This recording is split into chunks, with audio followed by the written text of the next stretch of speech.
Bismillahirrahmanirrahim. Assalamualaikum warahmatullahi wabarakatuh.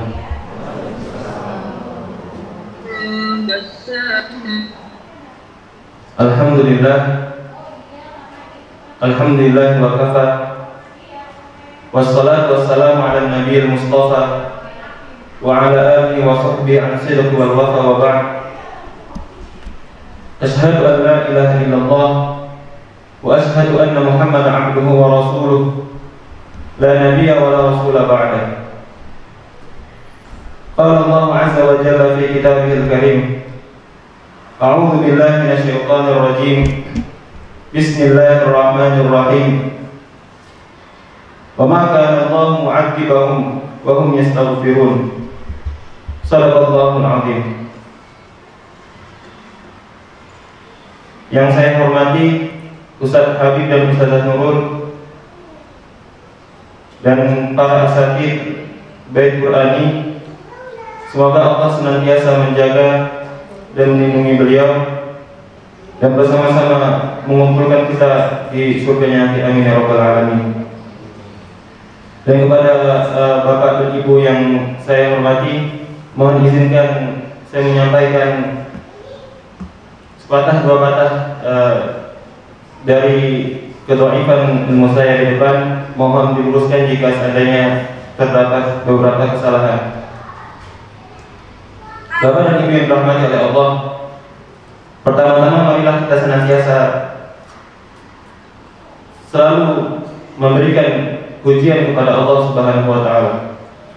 Karena tanpa nikmat dari Allah, apalah kita? Tanpa nikmat dari Allah, tidak mungkin kita bisa merasakan manisnya keimanan. Contohnya saja, ketika Allah memanggil kita di setiap azan 5 kali dalam sehari, Allah memanggil kita hayya 'alas shalah. Marilah, ayolah kita dirikan salat. Dari tidur di pagi hari untuk salat subuh, siapa? Allah Subhanahu wa taala. Yang menjalankan, menggerakkan kaki kita dari rumah ke masjid, Allah Subhanahu wa taala. Yang menggerakkan tangan kita untuk takbiratul ihram, rukuk, sujud, siapa? Allah Subhanahu wa taala. Dan ini adalah bukti cinta Allah Subhanahu wa taala kepada kita. Dan sudah tentu ketika Allah mencintai, dia ingin cintanya itu dijawab. Tapi Bapak Ibu dan yang dirahmati oleh Allah, sudah berapa banyak dosa yang kita lakukan? Jangankan seumur hidup kita, 1 bulan sudah berapa dosa yang kita lakukan? Setiap hari berapa dosa yang kita lakukan? Setiap manusia di muka bumi ini pasti pernah melakukan perbuatan dosa.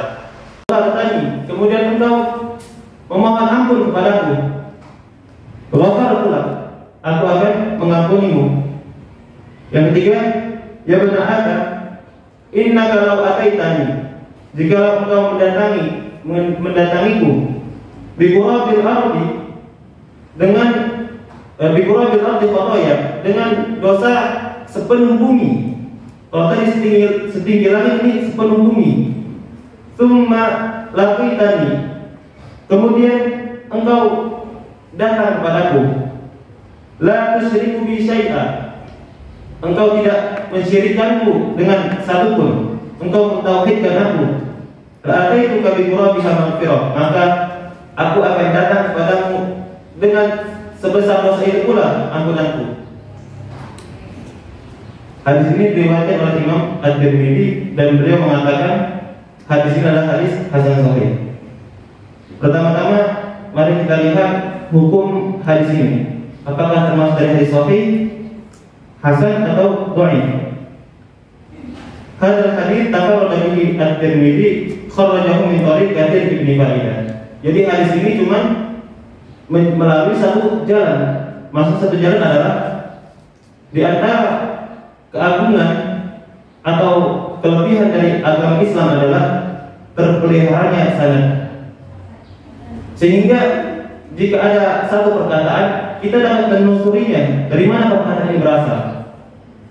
Kita dapat membuktikan bahwa hadis ini memang berasal dari Rasulullah SAW atau berasal dari para sahabat, atau hanya dibuat-buat oleh orang-orang yang mengotori agama Islam. Nah, Imam Ibnu Rajab mengatakan hadis ini hanya satu jalur dari orang yang bernama Katsir bin Faridah. Beliau mengatakan, saya mengambil dari Haddatsana Sa'id bin Ubaid. Dia mengambil dari Sa'id bin Ubaid. Kemudian beliau mengatakan sami'tu Bakar bin Abdullah Al-Mazni. Beliau mengatakan beliau mengambil dari Bakar bin Abdullah Al-Mazni. Kemudian beliau mengatakan yaqulu haddatsana Anas. Setelah mengabariku Anas, sahabat di awal hadis tadi. Dan Imam At-Tirmizi mengatakan tentang Sa'id bin Ubaid, sehingga hadis ini menjadi hadis hasan, tidak menjadi hadis sahih, adalah Sa'id bin Ubaid adalah orang yang la ba'sa bih. Jadi para ulama itu mengomentari ulama-ulama yang lain dalam ilmuwan Islam. Contohnya ada Imam Ibnu Hajar mengomentari Imam Baharuddin pada saat di zamannya, mengomentari tentang imam tersebut, dan itu hal yang biasa dalam agama Islam. Dan komentarnya para ulama itu diterima. Dan Imam At-Tirmidzi mengomentari Imam Sa'id bin Ubaid bahwasanya beliau itu la ba'sa bih. Dan ada catatan bahwasanya ada sebuah kalimat uzur maqala wa la tanzur man qala. Uzur maqala wa la tanzur man qala. Lihatlah apa yang dikatakan, jangan siapa yang mengatakan. Itu benar di sebagian tempat, namun kurang cocok di bagian yang lainnya. Contohnya, ketika para ulama mengatakan la ba'sa bih kepada seseorang, kita harus melihat siapakah yang mengatakannya. Jika yang mengatakan Imam At-Tirmizi, berarti dia mengatakan la ba'sa bih. Orang ini tidak apa-apa kita ambil sebagai rujukan. Namun berbeda dengan Imam Bukhari. Ketika beliau mengatakan la ba'sa bih kepada seseorang, maka beliau mengatakan orang ini ada sesuatu di dalamnya. Sehingga menurut Imam Bukhari, orang ini dhaif. Ketika beliau mengatakan la ba'sa bih kepada seseorang, berarti orang ini dhaif. Kalau Imam At-Tirmizi mengatakan la ba'sa bih kepada seseorang, berarti orang ini thiqah atau orang ini terpercaya. Sehingga dapat disimpulkan bahwasanya hadis ini hadis hasan. Hasanun sahihun gharibun. Hasan sahih memiliki satu jalan dan boleh kita ambil. Selama hadis sahih dan hasan boleh kita ambil dalam semua hal, akidah, dalam ibadah atau dalam tazkiyatun nafs. Namun dalam masalah akidah, dalam masalah tazkiyatun nafs, hadis sahih boleh kita ambil hanya untuk fadilatul amal. Setelah kita mengetahui hukum dari hadis tersebut, marilah kita membahas satu persatu kalimat dari hadis dalam kitab Arba'in ini. Yang pertama, Allah Subhanahu wa taala berfirman, "Ya bani Adam, innaka ma da'awtani wa rajautani ghafartu laka 'ala ma kana minka wa la ubali." Bahwasanya untuk mendapatkan maghfirah atau ampunan dari Allah itu setidaknya ada 3 syarat. Syarat yang pertama adalah ad-du'a'u ma'ar raja. Berdoa sambil berharap. Berdoa sambil berharap. Allah Subhanahu wa taala berfirman, "Wa qala rabbukum ud'uni astajib lakum." Dan Tuhanmu berkata, "Ud'uni, berdoa kepadaku, pasti aku ijabah." Astajib lakum, pasti aku ijabah. Dan para ulama memberikan sebuah kaidah, jika Allah mensyariatkan berdoa, maka Allah mewajibkan kepada dirinya mengijabah. Lalu pertanyaan kita, kenapa doa kita ini kita rasa kita sudah berdoa namun tidak dikabulkan? Apa ada yang salah? Tentu saja dalam berdoa itu ada beberapa syarat. Di antaranya yang pertama adalah hudurul qalbi wa raja'ul ijabah min Allah taala. Menghadirkan hati dan mengharapkan diijabah. Jadi kita meyakini bahwasanya doa kita ini pasti diijabah oleh Allah Subhanahu wa ta'ala. Berapapun lamanya. Mungkin Bapak dan Ibu sudah mengetahui kisah Nabi Zakaria, yang mana beliau sudah berumur puluhan tahun, bahkan ratusan tahun, belum diberikan anak. Nabi Zakaria berdoa di dalam surah Maryam, "Innada rabbahu nidaan khafiyya. Qala rabbi inni wahana al-'azmu minni washta'ala ar-ra'su shayba. Rabbi inni wahana al-'azmu." Beliau mengatakan, tulangku ini sudah rapuh, hai Tuhanku. Tulangku ini sudah lemah. Washta'ala ar-ra'su shayba, dan rambutku ini sudah berwarna. Falam aku bidu'aika rabbi syaqiyya. Namun aku tidak berputus asa dalam berdoa kepadamu. Berapa tahun Nabi Zakaria menantikan anak? 120 tahun. Ketika umur beliau 120 tahun baru diijabah. Kita berapa lama kita berdoa? Baru 1 hari 2 hari kita berdoa, rasa doa kita tidak diijabah, kita enggan lagi berdoa. Jadi yang pertama syaratnya adalah hudurul qalb wa raja'ul ijabah. Ya Rabbi, dia mengatakan, wahai Tuhanku, aku ingin ini. Ya Rabbi, wahai Tuhanku, aku ingin ini. Wa mat'amuhu haram, tetapi makanannya haram. Wa mashrabuhu haram, minumannya haram. Wa malbasuhu haram, dan pakaiannya pakaian haram. Wa ghudhiya bil haram, dan dia berinteraksi dengan sesuatu yang haram. Fa anna yustajab li dzalik. Bagaimana doanya itu bisa dijawab? Ada sebuah kisah Ibrahim bin Adham, seorang salafus salih, yang mana doanya itu selalu Allah ijabah. Suatu ketika dia merasa doanya itu tidak dijawab oleh Allah. Dia berpikir apa yang terjadi dengan dia, ada dosa apa dia dengan Allah. Setelah dia temui, ternyata di suatu hari dia pernah membeli kurma. Belum sampai kurma itu ke kantong plastiknya, sudah dia makan.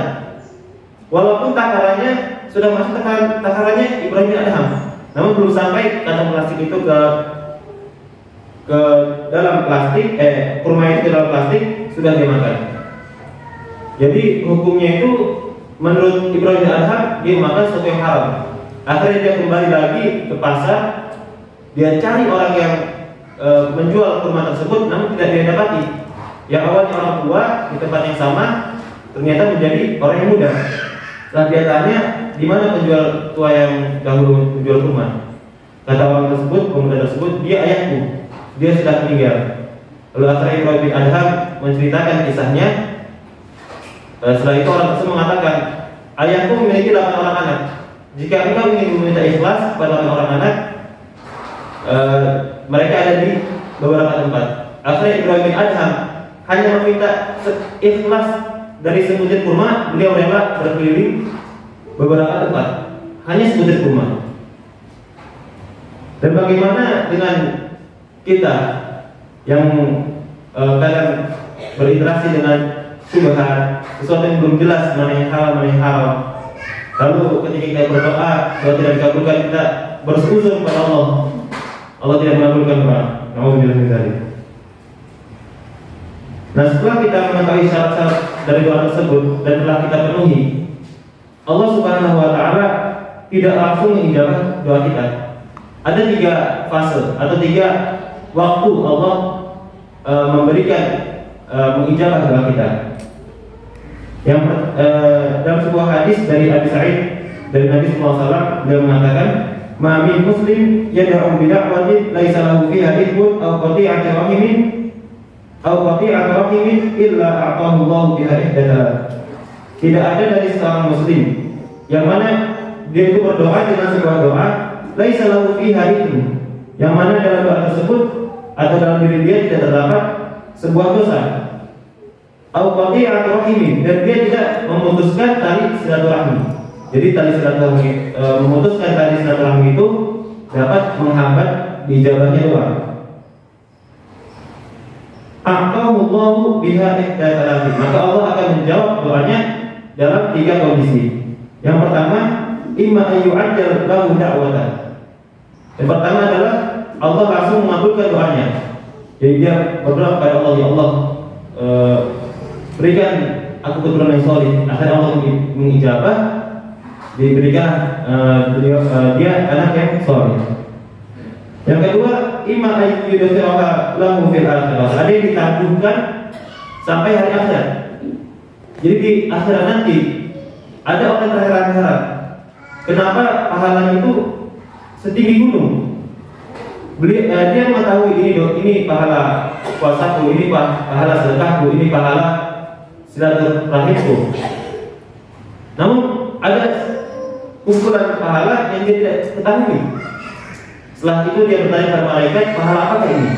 Kalau malaikat menjawab, itu doa-doamu yang ditangguhkan sampai hari kiamat. Sehingga orang-orang pada saat itu berharap doanya tidak dikabulkan di dunia. Mereka berharap dikabulkan atau ditangguhkan sampai hari akhirat. Lalu yang ketiga adalah imma ayyaksifa anhu min su'in mithlah. Ada juga yang mana karena doa tersebut Allah hindarkan dia dari bencana. Dia berdoa kepada Allah, namun doanya Allah palingkan. Misalnya di rumahnya sedang tidak aman, karena dia sering berdoa, Allah memberi keamanan pada rumahnya. Jadi sebisa mungkin kita berhusnuzan kepada Allah, Allah pasti menjaga doa kita. Ada sebuah hadis, ada indahnya abdi falyazunnu bi ma syaa. Aku tergantung dengan prasangka hamba kepadaku, maka hendaklah dia berprasangka sesuatu yang dia inginkan. Dan misalnya dia menginginkan doanya dijawab, maka berprasangka baik pada Allah bahwa Allah pasti menjawab doanya. Fala tadunnu billahi illa khairan. Maka janganlah kalian, kata Nabi, maka janganlah kalian berprasangka kepada Allah kecuali prasangka yang baik. Dan ada sebuah hadis yang menunjukkan luasnya ampunan Allah. Wa yarwi min hadis Sa'id ibn Jabir an Ibnu Umar marfu'an, ya'tillahu bi mu'minin yawmal qiyamah fa yuqarribuhu hatta yaj'aluhu fi hijabihi min jami'il khalqi fa yaqulu lahu. Jadi ada seorang mukmin didatangkan di hari kiamat, lalu orang tersebut didekatkan kepada Allah fi hijabihi, dalam hijabnya. Jadi hanya dia dengan Allah. Ya, makhluk yang lain tidak bisa melihat interaksi antara Allah dengan hamba tersebut. Lalu kata Allah apa? Iqra, bacalah. Bacalah catatanmu, catatan amal soleh dan amal burukmu. Fa ya'rifu dzamban. Lalu hamba tersebut mengetahui dosanya di suatu hari, dosanya di hari yang lain. Dia mengetahui dosa-dosanya. Putus asa dia, tidak bisa melakukan apapun. Di bayangannya nerakalah tempat kembalinya. Kata Allah, "Ata'raf? Apakah kau tahu dosa ini?" Hamba itu hanya mengatakan, "Na'am." Allah sebutkan lagi dosanya, "Ata'raf? Apakah kamu tahu?" Terus hamba tersebut menjawab, "Na'am." Hanya na'am yang bisa dia jawab. Dia tidak bisa menyangkal. Tsumma yaltafitul 'abd yumnah wa yusra. Kemudian hamba tersebut melihat kanan dan kirinya. Maksudnya apa? Dia malu dosanya itu diketahui oleh makhluk yang lain.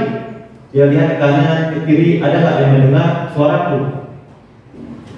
Lalu kata Allah, la ba'sa 'alaik. Jangan khawatir.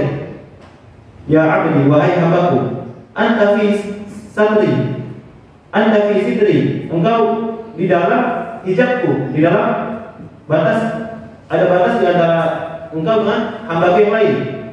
Min jami'i khalqi, dari hambaku yang lain. Laisa baini wa bainak al-yawm ahad yattali'u 'ala dzunubika ghairi. Tidak ada yang tahu dosaku, tidak ada yang tahu dosamu selain diriku, kata Allah. Allah menjaga aib dari hambanya. Lalu apa kata Allah? Ghafartuha laka. Aku mengampuni semua dosamu. Ghafartuha laka, kata Allah Subhanahu wa ta'ala. Biharfi wahidin min jami'i ma ataitani bih. Dengan hanya satu amal yang menyebabkan aku mengampuni semua dosamu. Apa itu? Kata hamba tersebut, "Ma huwa ya Rabb?" Apa itu hai Tuhanku? Kata Allah, "Qala kunta, engkau La tarjul afwa, engkau tidak mengharapkan ampunan min ahadin ghairi, dari salah satu orang selainku. Jadi ketika ada orang yang berbuat keburukan kepadanya, dia tidak meminta orang tersebut meminta maaf kepadanya. Orangnya legowo, dia memudahkan urusan manusia, maka Allah mudahkan pula urusannya di hari kiamat nanti. Oleh karena itu, marilah kita lihat bagaimana luasnya rahmat Allah, ampunan Allah. Begitu pula kita bermuamalah, berinteraksi dengan hamba-hamba Allah yang lainnya. Luaskan pintu maaf kita kepada orang lain. Insya Allah Allah Subhanahu Wa Taala meluaskan pula ampunannya untuk kita.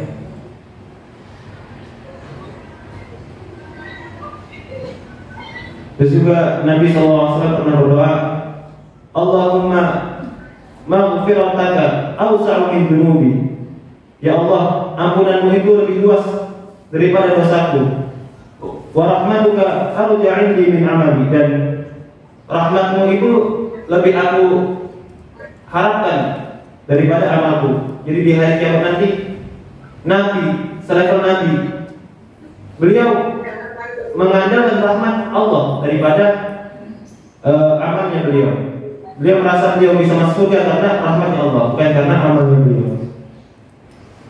Lalu yang kedua, sebab diturunkannya maghfirah adalah, ya bani Adam, lau balaghat dhunubuka anana sama, wahai anak cucu Adam, jikalau dosamu itu telah sampai setinggi langit, anana sama, kemudian engkau memohon ampun kepadaku, ghafartulah, aku pasti akan memberikan ampunan kepadamu. Nah, istighfar adalah di antara sebab Allah memberikan ampunan kepada hambanya. Yang pertama tadi adalah ad-du'a wa raja, doa dengan harapan. Lalu yang kedua adalah istighfar, meminta ampunan.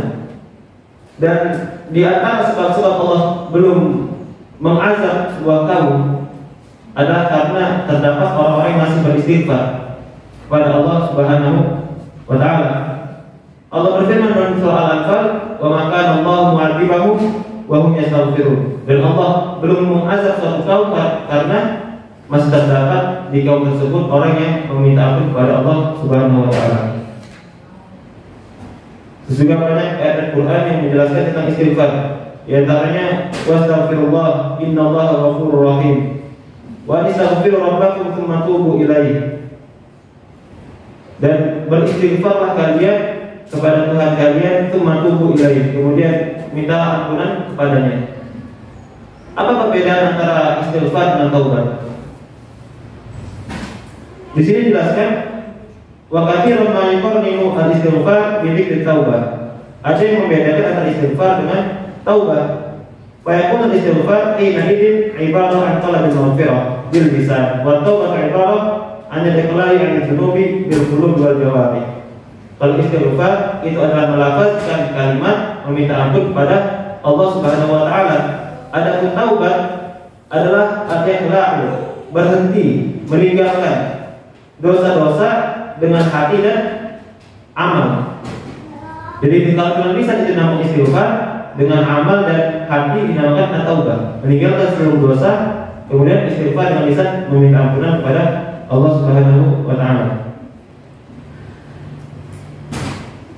Dan kisah yang sangat masyhur yang sering kita dengar adalah kisah Imam Ahmad bin Hanbal, di mana di usia beliau yang sudah tua, beliau ada dorongan untuk pergi ke Irak. Beliau tidak tahu sebabnya, tapi ada dorongan saja beliau ingin pergi ke Irak. Setelah beliau sampai di negeri Irak, beliau istirahat di sebuah masjid. Tiba-tiba ada seorang marbot yang mengusir beliau. Beliau seorang imam dan masyhur di Irak. Namun pada saat itu belum ada foto dan video sehingga orang tidak mengetahui wajah Imam Ahmad. Marbot tersebut mengusir Imam Ahmad sampai di halaman. Saat di halaman pun orang itu mengatakan tidak boleh tidur di dalam masjid dan di halaman masjid. Imam Ahmad dipaksa keluar dari masjid sampai didorong-dorong oleh marbot tersebut, sehingga terlihatlah oleh Imam Ahmad bin Hanbal sebuah toko roti kecil di dekat masjid tersebut. Dan penjual toko tersebut memanggil Imam Ahmad. Setelah beliau sampai ke rumah orang tersebut, Imam Ahmad bin Hanbal memperhatikan bagaimana penjual roti tersebut mengolah rotinya. Di saat dia menuangkan garam, mengadon roti tersebut, menggoreng, selalu mengucapkan istighfar, astagfirullahaladzim, sambil menuangkan rotinya, mengadon rotinya. Kata Imam Ahmad, apa yang kau dapatkan dari perbuatan ini? Dari istighfar ini apa yang kau dapatkan? Kata orang tersebut, aku belum doaku semuanya diijabah oleh Allah Subhanahu Wa Taala kecuali satu. Aku sangat ingin bertemu dengan Imam Ahmad bin Hanbal. Lalu Imam Ahmad bin Hanbal ketika bertakbir Allahu Akbar mengatakan anak Ahmad bin Hanbal. Begitulah bapak-bapak dan ibu semuanya, bagaimana istighfar itu dapat mengijabah doa, dan juga istighfar adalah sebab di mana dosa-dosa Allah memberikan ampunan kepada hambanya. Lalu yang ketiga adalah Allah berfirman, ya bani Adam, innaka law ataitani bi qurabil ardi khataya, thumma laqitani la tusyriku bi syai'an, la ataituka bi qurabiha maghfirah. Syarat yang ketiga adalah tauhid. Dan ini adalah a'dhamu sebab yang paling utama diterimanya ampunan. Wahai hambaku, sesungguhnya jika engkau datang kepadaku dengan sepenuh bumi kesalahan, engkau datang kepadaku dengan kesalahan sepenuh bumi, tsumma laqitani, kemudian engkau datang kepadaku atau wafat dalam keadaan la tusyriku bi syai'an, tidak mensyirikiku dengan satu pun, la ataituka bi qurabiha maghfirah, maka aku akan ganti dosamu itu dengan ampunan. Dan seperti yang saya katakan tadi, tauhid ini adalah sebab a'zam, sebab yang paling utama diberikannya maghfirah. Faman faqadahu faqadal maghfirah. Barang siapa yang telah hilang tauhid dari dirinya, maka hilang juga maghfirah, ampunan. Faman ja'a bihi, dan barang siapa yang kuat tauhidnya, faqad ata bi'a'zami asbabil maghfirah, maka dia telah memiliki peluang besar untuk diberikan ampunan. Dan Allah berfirman dalam surah An-Nisa, innallaha la yaghfiru an yushraka bihi wa yaghfiru ma duna dzalika liman yasha. Sungguhnya Allah tidak mengampuni dosa syirik, la yaghfiru an yushraka bihi, tidak mengampuni dosa yang orang yang syirik kepada Allah. Wa yaghfiru ma duna dzalika, tapi Allah mengampuni dosa selainnya. Semua dosa Allah ampuni. Bahkan setelah semua orang telah jelas mana yang masuk neraka, mana yang masuk surga, Allah berfirman, keluarkan dari neraka orang yang ada sebesar biji zarah iman dalam hatinya. Sekecil apapun keimanan, ketika dia sudah bertauhid, insya Allah dia akan dikembalikan kepada surga, akan dikeluarkan dari neraka. Jadi ini pentingnya tauhid. Itulah tadi 3 sebab Allah memberikan ampunan kepada hambanya. Yang pertama adalah ad-du'a wa roja, berdoa dan berharap. Lalu yang kedua adalah istighfar. Yang ketiga tauhid, memurnikan tauhid. Mungkin karena keterbatasan ilmu saya, ini dapat saya sampaikan. Jika mungkin ada sesuatu yang perlu diluruskan atau ada sesuatu yang masih iskal yang perlu ditanyakan, bisa diutarakan. Ada doa kepada Allah dan kepada sesama manusia. Kalau dosa kepada manusia terus mohon maafnya sama Allah, itu bisa dimaafkan enggak? Itu yang pertama. Terus yang kedua, dalam menuntut hak, misalnya kalau dulu saya pernah nabung gitu, tiba-tiba tabungan itu pas saya minta nggak dikasih, itu seharusnya gimana? Apa haruskah kita maafkan? Apakah harus gimana itu sebaiknya? Itu saja. Assalamualaikum warahmatullahi wabarakatuh. Misalnya dia membunuh atau berzina, itu dosa dia dengan Allah, maka dia meminta ampun kepada Allah tanpa memberi tahu dosanya kepada orang lain. Namun jika dosa dia dengan orang lain, seperti hutang-hutang atau dia mungkin mengambil hak orang lain, dia harus meminta ikhlas secara tersebut, meminta ikhlasan atau mengganti hak orang lain yang telah diambil. Lalu pertanyaan kedua, apa tadi Pak? Menabung. Minta dari kasih itu gimana harus maafkan apa? Kalau ada hak kita, ya kita ada dua pilihan. Kita bisa memaafkan, kita bisa meminta hak kita. Dan ada perbedaan antara ihsan dengan qayyum. Dalam hadis panjang yang diriwayatkan oleh Ibnu Khattab itu disebutkan ihsan. Ihsan itu apa? Khair itu apa? Khair itu kita melakukan sebuah perbuatan karena ada hak kita di perbuatan tersebut. Misalnya kita menabung, kemudian tabungan kita tidak dikembalikan oleh orang tersebut, maka kita boleh meminta hak kita dengan mungkin menuntut atau memproses hukum. Itu khair, itu baik. Ada di atas itu ihsan. Ihsan itu apa? Kita melakukan perbuatan baik yang mana tidak semua orang bisa melakukannya. Mungkin orang tersebut melakukannya secara beruri, secara terpaksa, mengambil hak kita, sehingga kita memaafkan dia. Itu ihsan. Dan dua-duanya boleh diperbolehkan. Kita mengambil hak kita atau kita mengikhlaskan. Mungkin bisa menjawab. Mungkin kesimpulannya,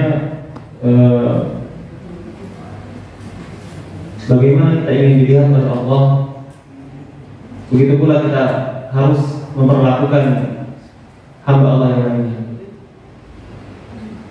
Jika kita ingin diampuni oleh Allah, maka berusaha kita melapangkan dada kita untuk mengampuni hamba Allah yang lain yang berbuat zalim pada kita.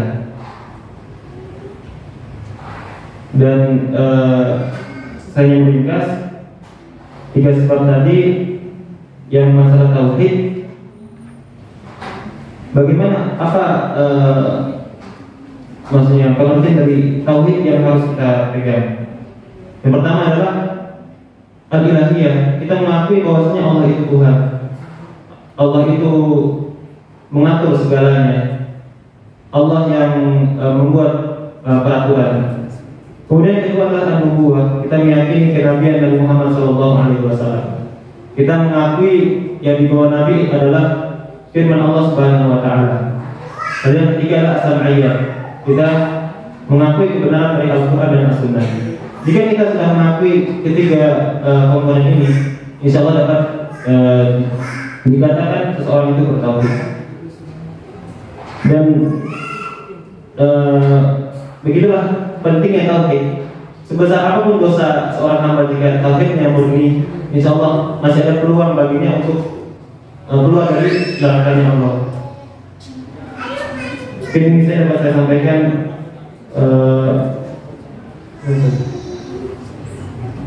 Kita tutup majelis kita dengan doa kafaratul majelis. Subhanakallahumma wa bihamdika asyhadu an la ilaha illa anta astaghfiruka wa atubu ilaik. Surah Al-Asr. A'udzu billahi minasyaitonir rajim. Bismillahirrahmanirrahim. Wal 'asri innal insana lafi khusr illa alladziina aamanu wa 'amilus shalihati wa tawassaw bil haqqi wa tawassaw. Sadaqallahul 'azim. Assalamualaikum warahmatullahi wabarakatuh.